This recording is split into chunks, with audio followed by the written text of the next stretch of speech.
오늘은 인체 방어작용에 대해서 할 겁니다. 네. 다음 시간에 조금 뭐 동기유발 내용이라든지 그런 것 좀 하고 오늘은 조금 개념에 대해서 먼저 해야 될 것 같아요. 우리 책에서는 시작을 인체 방어작용이라고 했는데 여기 보면 이거를 혼용해서 쓰겠다라는 의미가 문장에 하나 있습니다. 그래서 여기서는 방어작용이라는 표현을 계속 사용하지만 여러분은 얘를 평소에 많이 쓰는 단어인 면역이랑 같은 단어처럼 의미를 해석하셔도 됩니다. 그래서 인체의 방어작용이라 적혀있지만 인체의 면역작용 또는 면역 이렇게 해석하셔도 됩니다. 그래서 이 단어를 우리 책에서는 조금 고정적으로 방어작용이라는 걸 쓰는 것 같은데 여러분 참고서라든지 기타 등등의 문제집에 보면 혼용해서 써요. 또 어떤 때는 선천성 면역, 선천적 방어작용, 1차 면역, 1차 방어작용 이걸 섞어 쓰기 때문에 여러 가지 개념이 같은 뜻인 걸 아셔야 되는데 처음이니까 제가 최대한 줄여서 오늘 두 종류만 배우고 그 다음 시간에 차차 개념수를 늘려가겠습니다. 먼저 여기 줄 그으셔야 되는데 한번 그어 주실랍니까? 벌써 그었니? 네. 빠르구만.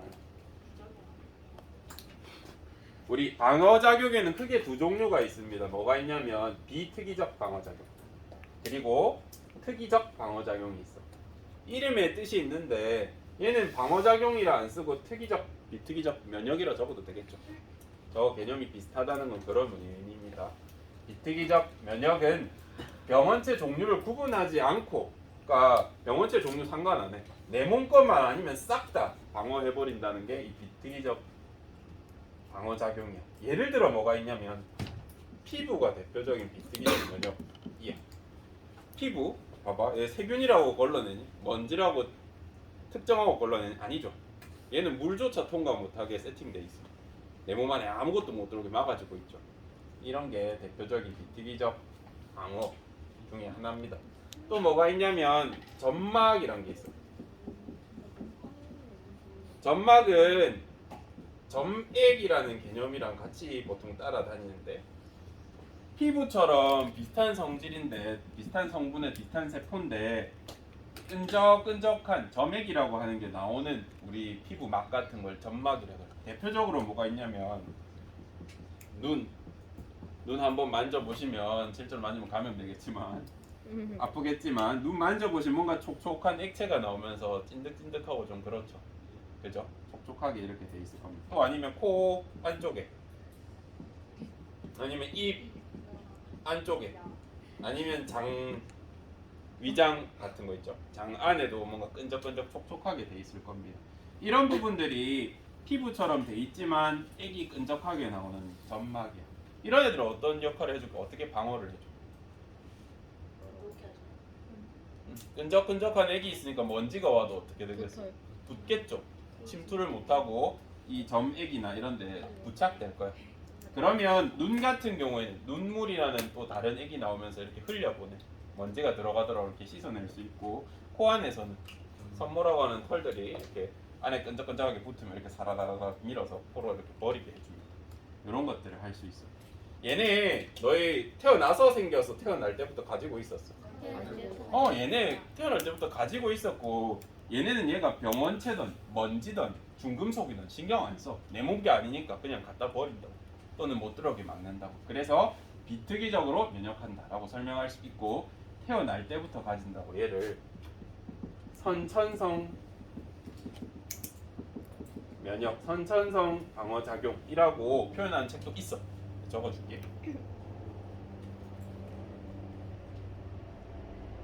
그러면 비특이적 말고 특이적 방어작용은 뭐라고 할 수 있을까? 선천성 면역이라 할 수 있어. 설명 읽어보면 된다. 내가 병원체에 노출되면서 발달하고 병원체 종류에 따라서 선택적으로 일어난대. 선별적으로. 그래서 내가 태어난 이후에 감염이 되면 그때부터 얘는 나쁜 놈이구나 하고 기억해 뒀다가 계속해서 특이적으로 면역하는 걸 우리가 후천성 면역 또는 특이적 방어작용이라고 합니다. 요 개념이 비슷한 의미를 가진다라는 거 꼭 기억을 해주셔야 합니다. 여기 왼쪽 밑에 보면 잘 나와 있어요. 비특이적 방어작용에서 피부랑 점막을 대표적 예시로 적어놨죠. 그렇죠? 기억해 주시면 좋겠고.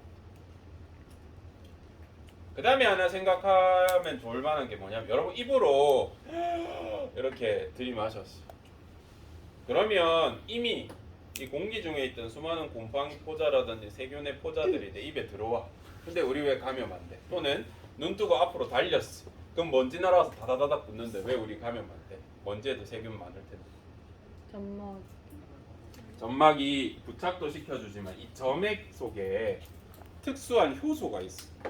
단백질, 지방, 탄수화물을 분해하는 세균의 세포 벽도 분해하는 라이소, 자임이라고 하는 특이한 효소가 존재한다. 얘는 그냥 막 눈물, 침 이런 데도 들어있어. 다 분해해버려. 내 몸게 아니다, 적분이다 판단되면 그냥 구분 안 하고 비특이적으로 다 녹이는 녀석이 존재. 이게 설명이 있어 책에. 조금 되게 어려운 거거든요. 저거 근데 여기 조그맣게 설명이 돼 있다. 라이소자임이라는 걸 가진다. 얘를 꼭 알아야 됩니까? 라고 하면 꼭이라고 하고까진 못하겠는데 옛날에 장학 퀴즈 이런 거 알아요? 몰라요? 골든벨 알아요? 네. 그런 데서 많이 나왔던 것 같아요. 알아두면 도움은 될 것 같습니다. 그리고 수능에 한 번 정도 등장했던 단어기도 하니까 이런 게 존재한다 정도 알아두셨으면 좋겠어요. 수능에 나올 때는 생투에서 나왔던 거 보시면 아까 선모들도 뭐 어떻게 한다 그랬어. 이렇게 털 같은 게 살살살살 걸린 걸 밀어내가지고 바깥으로 버려준다 그랬잖아. 그지? 이런 것도 선천성 면역입니까? 물어보면 맞아. 이것도 태어날 때부터 가진 방어작용 중에 하나겠죠. 이물질을 내 몸 밖으로 버려주는, 막아주는 거 구분 안 하고. 비특이적 면역 맞습니다. 이거 하나 추가로 알아두시면 좋겠고. 여기 보면 점막에 대한 설명도 간단하게 나와 있습니다. 눈물이나 콧물처럼 끈끈한 점액을 분비할 수 있는 그런 막, 피부를 우리가 점막이라고 하고, 마찬가지로 점막에서 분비된 점액에도 라이소자임이 있다.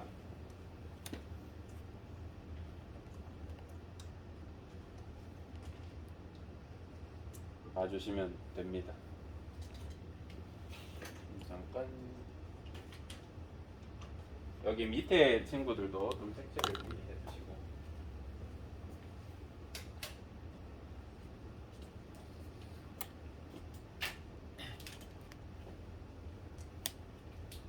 다 색칠했니? 네. 이거 장갑 뺄게요.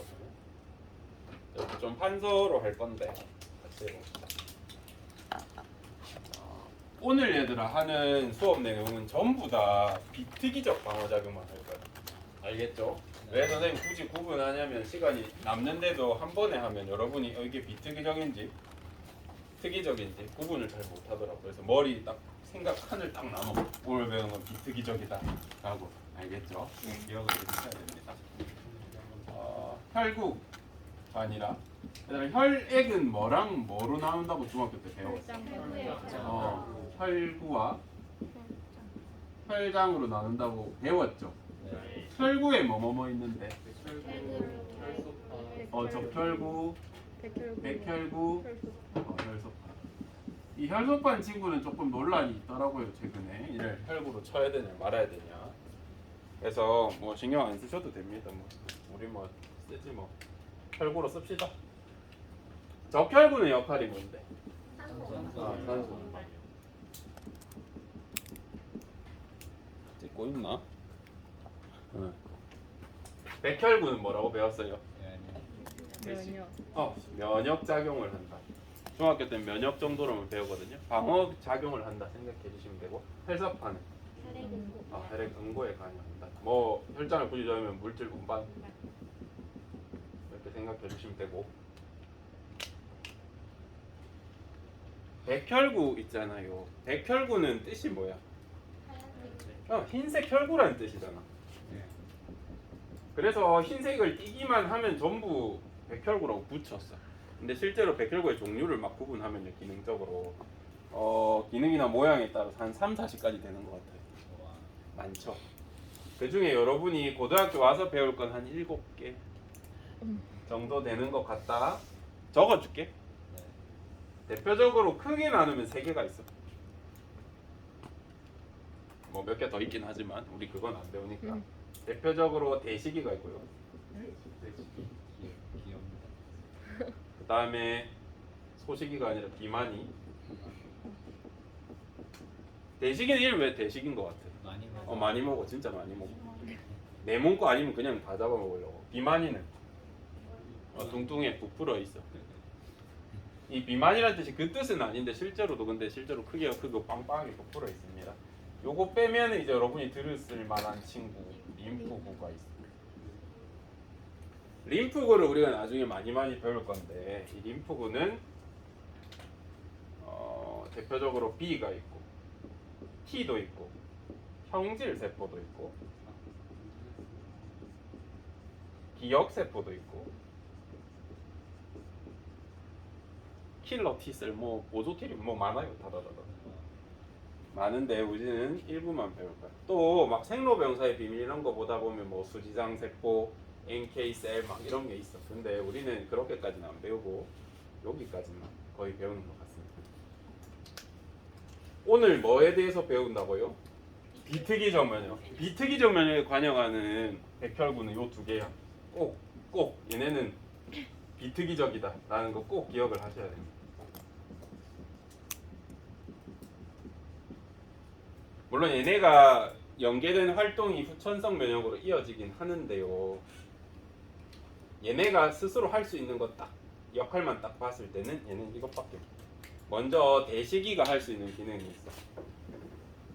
얘는 식세포 작용이라는 거예요. 좀 이따 그림 볼 겁니다. 식균 작용. 뭐 하는 걸까 이거? 먹는 거야. 그림으로 그려보면 얘가 대식이다. 대식세포라고 하면 내가 병원체를 이렇게 그릴게. 자, 병원체로 그렸지만 대식세포는 어떤 면역한다 그랬어요? 비특이적. 그래서 병원체가 아니고 내 몸의 것이 아니면 다 잡아먹어. 다 잡아먹어서 어떻게든 녹입니다. 먼지가 들어오든 금속이 들어오든 내가 녹일 수 있고 분해할 수 있으면 잡아먹은 다음에 녹여. 그런 역할을 합니다. 근데 얘는 하는 짓이 조금 독특해. 예를 들어서 얘가 병원체다. 이 병원체 약간 독특한 점은 뭔 것 같아? 뾰족뾰족 뿔이 있죠.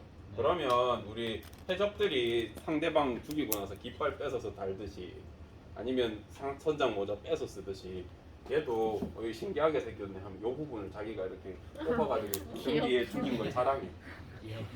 나 이런 애 죽였어 이렇게 나타내. 이게 나중에 후천성 면역으로 이어지긴 하는데 요거까지 식세포 작용하는 거 진짜 귀여워. 이게 대시기의 역할이야. 구분 안 하고 다 잡아먹는다 그랬대. 그래서 여기는 대식, 이거는 대시기는 비특이적 면역을 한다라고 알아두시면 돼요. 두 번째 비만이는요 등치가 좀 큽니다. 왜 크냐면 물질을 잔뜩 가지고 있어. 미리 만들어가지고 다다다다다다다 가지고 있어. 이 물질 이름 기억하셔야 됩니다. 히스타민이라고. 다음엔 어디까지 나오네? 끝까지 나오네.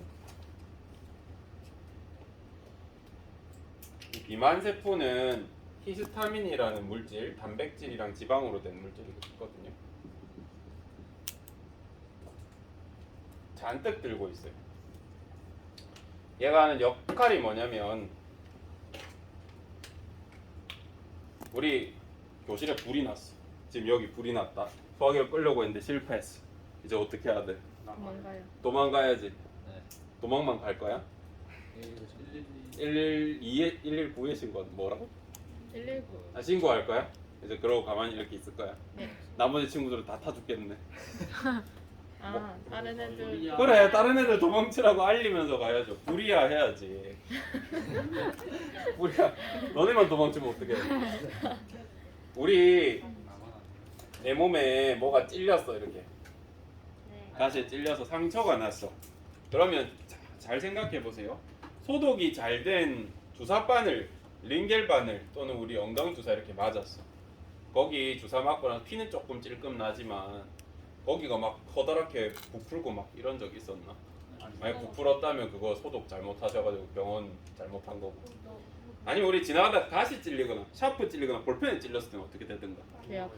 막 아프기도 하고 빨갛게 부어오르고 이런 일이 생겼잖아요. 네. 그죠? 왜 우리가 빨갛게 부어오르냐면 소독이 잘 된 경우에 찔렀을 때는 그냥 찔른 다음에 나가면 상처에 피만 붙고 이렇게 말아. 근데 우리 바깥에서 그냥 찔렸을 때 뭐가 잔뜩 들어와? 세균이라든지 내 몸에 아닌 것들이 잔뜩 들어오잖아요. 그죠? 그러면 내 혈관에 평소에 다니던 백혈구들이 여기 스멀스멀 와. 그 중에 제일 먼저 오는 애들이 얘네 둘이야. 대식이랑 이만희가 먼저 와. 대식이는 내 몸게 아니니까 뭐 하겠어? 먹어요. 와가지고 이렇게 와구와구 먹어. 그 다음에 등 뒤에다가 이런 놈입니다 하고 이제 붙여. 이러고 다니고 있고. 비만이 뭐하냐면 얘는 경고해. 주변에 병원체다 하고 이렇게 막 소리 지르는 거야. 근데 실제로 음파로 쏘면 내 몸 전체 전달이 안 되니까 뭘 분비하겠어? 물질을 분비해. 신호물질을. 그게 얘야. 히스타민을 주변에 다다다다다다다다다다다 분비해. 나중에 우리 교과서 그림으로 같이 볼 겁니다. 그러면 이게 있으면 여기 적군이 있구나 라고 생각해서 다른 백혈구들도 스멀스멀 어디서 기어옵니다 이렇게. 근데 이 히스타민이 하는 역할이 있습니다. 그거를 한번 정리해보자. 히스타민은 보통은 중요하게 생각을 안 하시는데 저는 좀 중요하게 가르치는 편입니다. 교과서나 이런 데 보통 잘 안 나오거든요. 아니 교과서가 아니라 우리 참고서들에 보면. 히스타민의 첫 번째 역할은 뭐냐면 열을 발생시킨다. 열 발생시키면 뭐가 좋을까? 피부가 빨리 갑자기 체온이 싹 올라가니까 병원체가 번식을 빠르게 못합니다. 두 번째, 통증이 발생. 통증 발생하면 뭐가 좋은데? 이 내 주인이 알아. 아프다. 여기 다쳤다. 너희도 모르게 찔리고 통증 없으면 이렇게 다치지도 모를 때도 있거든요. 깔끔하게 찔리면. 네, 히스타민이 알려줍니다. 세균이나 이런 게 감염됐다고. 그다음 주변에 백혈구를 불러. 백혈구 유도. 여기 지금 감염됐으니까 유도해야겠죠? 그러다 보면 이제 여러 일들이 발생해. 열이 발생하면 우리 혈관이 어떻게 돼, 얘들아? 고온 자극이 생겼어. 그러면 교감신경이 완화돼서 어떻게 돼? 혈관이 확장돼. 자, 혈관이 확장되면 뭐가 좋을까? 열이 오르고. 혈액이 빠르게 돌아. 혈관이 커져. 그러면 어떤 장점이 있어? 주변에 있던 백혈구가 빠르게 모이겠죠. 그죠? 그런 부수적인 역할을 얻을 수 있어. 그 다음에 이 히스타민은 좀 끈적이게 만들어. 점성을 부여해. 이건 무슨 좋은 점이 있어? 이 주변에 모여있던 세균 같은 게 도망 못 가겠죠. 끈적거리니까 멀리 못 가겠죠, 그죠? 그래서 요 안에서 다 잡아먹을 수 있게 이런 효과를 줍니다. 그러다 보니까 여기에 주변에 있던 혈구들 다 몰리죠. 그지? 그러니까 부어올라. 부어오르는 데다가 열 발생하고 혈관이 확장돼 있어요. 그래서 빨갛게 부어오르는 거. 이거 우리 뭐라 그러냐면 염증이라고 해요. 그래서 식세포를 하는 대식세포, 그 다음에 비만세포가 하는 염증 반응.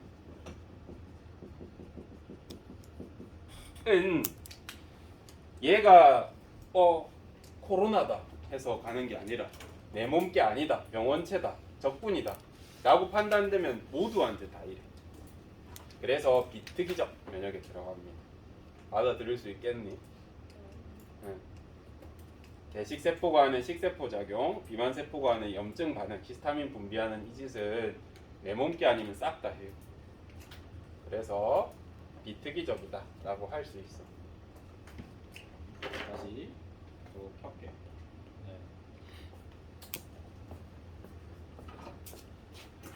몇 분이야?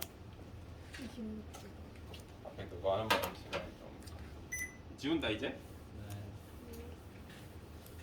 다음 시간에 PPT로 빠르게 정리하면서 시작할게요.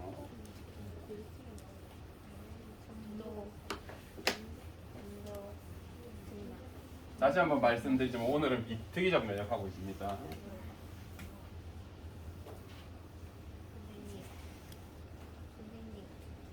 뭐 불렀니? 네. 이렇게 작게 불러? 왜? 근실에서 끈적하다를 좀 유식하나요? 어? 끈적. 점성이 있다니. 점성을 네? 이게 뭐다? 끈적이 끈적 이틀도 좀. 끈적 이상해? 점성하고 위로 하나표로 붙여. 끈적이란 글자가 이상해? 끈적? 네, 여기도 화면이었고 여기도 화면이었고. 네?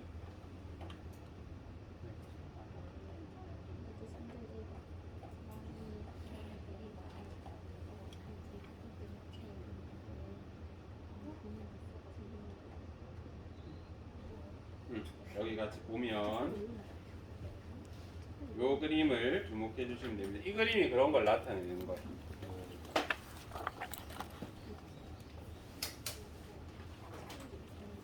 피부에 가시가 찔렸을 때 세균들이 막 들어왔죠.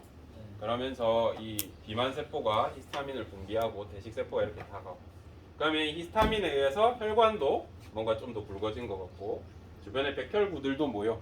그러다 보면 여기에 백혈구랑 막 혈장도 조금 삐져나오고 막 모이겠죠. 그러면 이렇게 부풀어 오르겠죠. 그다음에 혈관 확장돼 있으니까 겉으로 보기엔 빨갛게 보여. 그래서 우리 염증이라는 게 생깁니다. 여드름도 대표적인 염증이고, 하여튼 여러분 찔렸을 때 빨갛게 부어오른다 싶으면 염증입니다. 이런 것들, 이거 전부 비특이적 방어작용이다. 모기 물린 것도 염증이지.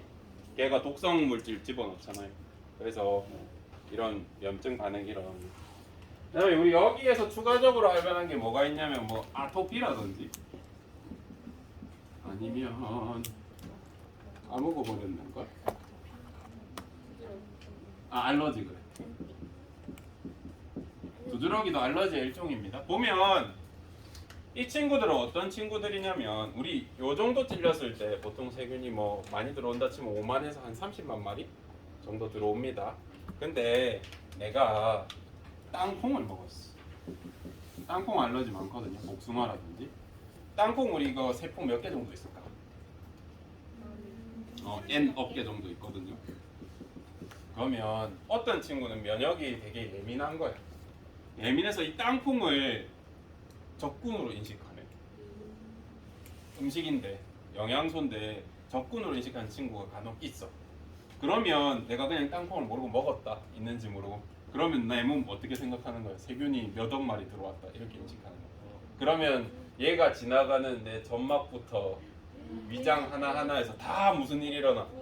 비만 세포가 이야 하고 히스타민을 꽉 이게 무슨 일이 생겨?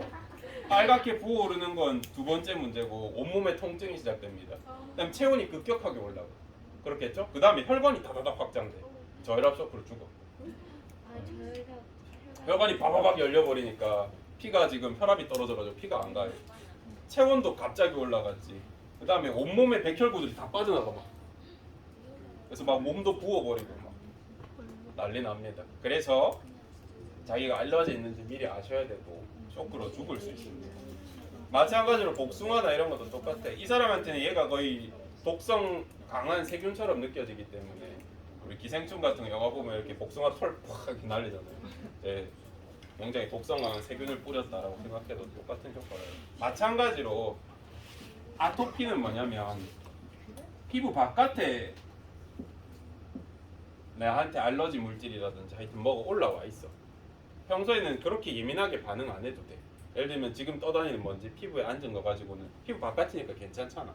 근데 이 친구는 면역력이 너무 뛰어나. 그래서 피부에 앉아 있는데도 얘네가 뚫고 가가지고 공격해. 적군이다 하면서. 이런 친구들은 이제 얘네가 뚫고 가면서 피부도 좀 열리고 건조하고 따갑고 계속 싸우니까 여기서 계속 분해 작용이 일어나. 따갑고 아픈 경우가 생깁니다. 그래서 이 친구들은 뭐 비염이 있다던가 결막염이 알레르기성 있는 친구들은 다 간혹 이런 일이 있습니다. 그래서 자기 알러지 물질이 뭔지 찾으셔가지고 피하시면 되게 완화가 될 겁니다. 누구 때문에 일어난다고 이거? 비만세포, 히스타민 같은 거. 그러면 얘네들의 가장 큰 공통점은 뭐예요? 히스타민이 필요 이상 분비된 거죠. 그러면 얘 억제하려면 무슨 약 먹으면 돼? 걔? 항히스타민제 먹으면 돼. 그래서 여러분 알러지약, 비염약 보시면 항히스타민제라고 적혀 있어. 이렇게 안 적혀 있으면 염증을 작게 만드는 약이라고 소염제라고 적혀 있어. 나도 봤는데. 그래서 몸에 막 붓고 열나고 이런 일이 생기면 요거를 처방하는 경우가 많습니다. 그래서 너무 비특이적 면역이 강한 친구들 그런 일이 생깁니다. 장점도 있다. 이런 친구들은 면역력이 너무 예민하기 때문에 감기 잘 안 걸리고요, 암도 잘 안 걸리고요, 기타 등등의 효과가 있습니다. 예민하기 때문에 적군이 들어오거나 내 몸에서 나쁜 게 만들어지는 걸 참지를 못합니다. 너 알러지 그건 잘 모르겠어. 알러지 물질이 없어진 게 아닐까? 여기까지 하면 될 것 같은데. 끊어줄래? 메모.